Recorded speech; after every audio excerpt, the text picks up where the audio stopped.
চাকদা বাজারের চাকদার একদম দেশি হবে। চাকদা মুকুন্দনগরে ওখানে গঙ্গায় ধরা পড়েছে। এখানটা খুব সুন্দর কিলো কত করে যাবে এখন? 500 টাকা কিলো।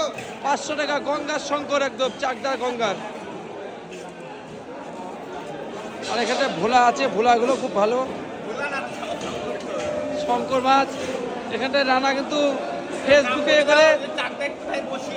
কোন দোকান? মনীন্দ্রহাট ও বাজারে বসি। রামকৃষ্ণ একদম হেভি মাছ বলেন, ডাইরেক্ট আসে আমার মাছ। দেশি শঙ্কর বলেন, একদম দেশি শঙ্কর। হ্যাঁ এখানে হ্যাঁ 1 মিনিট ঠিক আছে। এইটা আপনার 500, 100, 600 যেরকম চাবেন সেরকম পাবেন। আর এখানটা হয়ে গেল আমাদের ভিডিও কমপ্লিট 1 মিনিটের।